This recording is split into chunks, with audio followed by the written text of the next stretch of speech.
naye nsobola okukubiriza abali eyo nti omusajja ono yayimba tooka kwa balabala wakiriddamu olukube bwe lunaaba kirulina kye lukujjukizaako mumukyaze akola apiiru ye tuleke kugenda wa mwana ono ng'afudde tumuyambe mu bulwadde bwe nga mulamu. So please, anyone who can help this young man Mulwana, do it, not because of his political inclination but because of his contribution to the art. Alright, nga we tukyagenda mu maaso ku bya Mulwana kati ate omugenzi tukubyeko akatambi emabega omukulu oba Honorable Nsereko Muhammed we yaliko wali ng'ayogera ku mwana mulenzi oba omugenzi Mulwana olw'oluyimba olwamukolera ennyo olwatuuka kwa balabala naye nga yalowooza nti oba oli awo be yaluyimbira tebalina kye bamuyamba kiri awo. Nsereko ng'agamba nti omwana ono nga tanaba kufa oba nga Mulwana nga tanaba kufa yandizeemu oluyimba luno remix n'akola apiiru eri be yaluyimbira either okumusasula oba aluyimbire abantu abalala oba oli awo. Nsereko agamba nti tulandirese okuba tugenda ate ku mulambo gwe ng'afudde ng'ate oba oli awo twejjusa nti singa twamuyamba oba oli awo bimaze ne bituukirira era musajja wattu Mulwana takyalina waali okuggyako gy'agenzeeyo ezira kumwa. Bassebo ne bannyabo abampuliriza Mulwana ebyaddala takyali ku nsi kuno. Tewalinaayita na wiiki nga omuyimbi munaffe omulala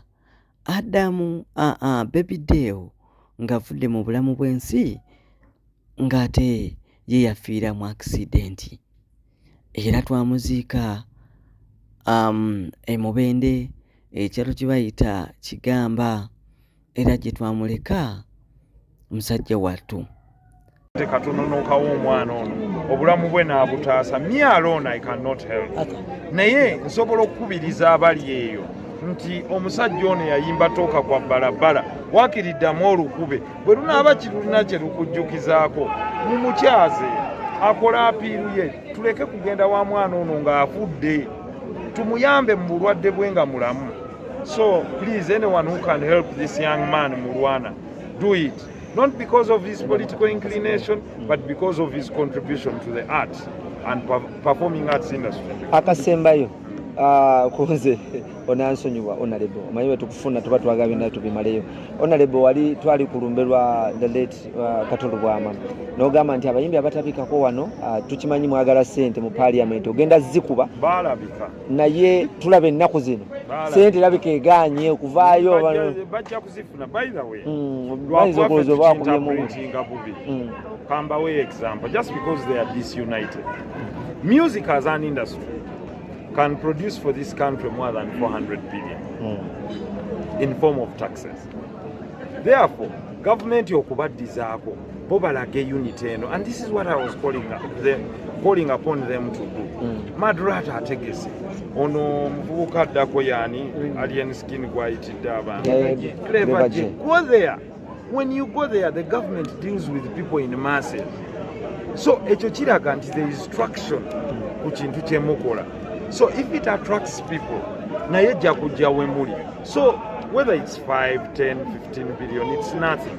But kati tugende nga tuzimba mu tangible things nga bw'olaba nti holo tuyineemu, how can we make auditoriums and theatres, tuzimbe ekintu nga O2 Arena ey'Ebungereza esobole okutuuza abantu 5,000 nti tukoleramu ebintu ebifaananako bwe bityo.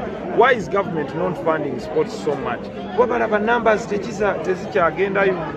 Naye music, the more the numbers go to the entertainment industry, I can guarantee you the more the money will be channeled there. And it is deservedly channeled there. 90% of the content ali ku radios is what? Music. Meaning abantu bano tulina okubawa an ear tugambe what do they want. Nze They can talk about copyrights, yes, but how much money will come from there? Not so much, but it's a good step in the right direction. For me, it's marketing of their digital rights. Webana amanya digitization of their products. Nti omuntu asobola okuba online show. Ng'agitegese wano, nga tatadde mu kulanga kungi, n'ajjamu miliyoni 10. Ojja kulaba. These are wealthy people. These are people that can promote the nation. So, what is 10 billion, 20 billion? That's not a lot of money. The rate of return on the investment is high. Only that, but it's quantifying, highly divided. Yeah. So, if they are not divided, meaning why do you think government yotesobola kubawa nebawe ebintu ebiri tangible tukola auditorium I mean theaters ezo, yes. Movie city nga Kato's dream, amazing dream, ekirala ezimbe ekintu ekiringa O2 Arena tuzanyiramu basketball nga conventional center nga bono girabe ekigali tuzanyiramu games so nga ate holdinga neki concerts tweyanziza nnyo n'olw'ensonga eyo byonna byebuuzibwa Mulwana abadde muyimbi ng'amanyikiddwa era mu ati nga tusobola munyooma wabula Mulwana emboozi gye ngenda obbaleeterawo maaso mu kafubo ke twali nako nga tunyumya nga tuli maka ge nga ŋŋamba ebyaddala abasajja bagaba obutwa nze gw'olaba okulaba wano obutwa bwe buntuusiza ku kino olw'okubanga njagala enkyukakyuka. Bino byonna abinyumya nga ntudde awo bampi nga byampeddeko dda. Mulwana agamba waliwo omukyala yava ebweru w'eggwanga ziti oba Sweden oba USA naye nga yali mawanga ago ag'amaanyi. Teyamanya ennamba ye gye yagijja olw'okubanga ebiseera ebyo yali ku maapu nga yaliko. Mulwana yamuyita ne basinkana mu gadeni ya ku Sheraton. Omukyala yali wamu n'omwana omuwala ng'amuleetedde juice. Awo yamusanga olwedde ng'atudde amuteeketeekedde ka juice kagenda okunywa. Kumbe ka juice ako kaalimu akatwa naye omusajja watu yakibuuka leeti. Mulwana anyumya ng'agamba nti omukyala oyo yamwebaza nnyo n'amugamba oli musajja w'amaanyi. Oluyimba lwakuba luli ku maapu. Nze nkwegomba. Era omukyala yalinga amukwana naye n'agamba tunaabiraba. Nga tanaba kulowooza kunywa ka juice ke baali bamuteeketeekedde dda. Omu ku mwana w'omukyala oyo ng'akwata ka juice akamu anyweko n'amuboggolera nti gwe anaakuwadde juice oyo kale muzeewo. Yali amuteeka ku mumwa omwana oyo n'amussa wansi n'atulika n'akaaba n'agamba Adamu tofaayo, juice abadde wuwo tabadde wa mwana ono ngenda mufunira owuwe. Kwekengera ne kusukka ko n'agamba mwana muleka anyweko nange nja kunywako n'abasigaddewo. Era omukyala oyo yamukwanga $. Zaali oba mumeka naye nga ziri mu miliyoni oba zaali nga 5. Namugamba akasiimo katyuni toka kwa balabala. Kumbe butwa bw'alese ayagala muggyawo.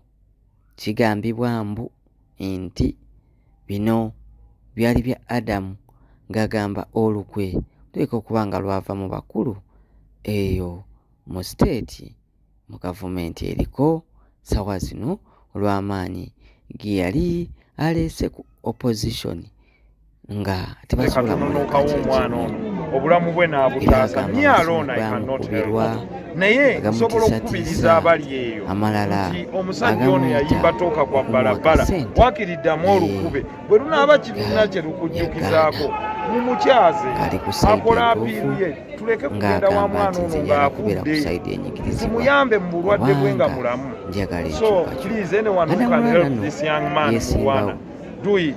Not because of his political inclination, but because of his contribution to the arts and performing arts industry. Akasembayo kunze onansonyiwa Honorable mayiwe tukufuna tuba twagabye tubimaleyo Honorable wali twali kulumberwa Katolubwama n'ogamba nti abalimi abatabikako wano tukimanyi mwagala ssente mu parliament ogenda zikuba naye tulaba ennaku zino ssente erabika egaanye okuvaayo tewali buzibu 226 gy'awo ate ensonga kwasakanya music as an industry can produce for this country more than 400 billion in form of taxes. Therefore, government okubaddizaako bo balage unit eno, and this is what I was calling upon them to do. Madrata ategese ono ukaddako yani alienskin kwayitidde abantu clever go there. When you go there, the government deals with people in the masses. So ekyo kiraga nti there is traction ku kintu kyemukola. So if it attracts people naye jja kujja we muli. So whether it's 5, 10, 15 billion, it's nothing. But kati tugende nga tuzimba mu tangible things nga bwolaba nti bwolo tuyineemu, how can we make auditoriums and theatres, tuzimbe ekintu nga O2 Arena eyeebungereza esobola okutuuza abantu 5,000 tukoleramu ebintu ebifaananako bwe bityo. Why is government not funding sports so much? Kuba balaba numbers tezikyagendayo. Naye music, the more the numbers go to the entertainment industry, I can guarantee you the more the money will be channeled there, and it is deservedly channeled there. 90% of the content ali ku radios is what? Music. Meaning abantu bano tulina okubawa an ear tugambe what do they want. Nze, they can talk about copyrights, yes, but how much money will come from there? Not so much, but it's a good step in the right direction. For me, it's marketing of their digital rights. We want to digitization of their products. Nti omuntu asobola okuba online show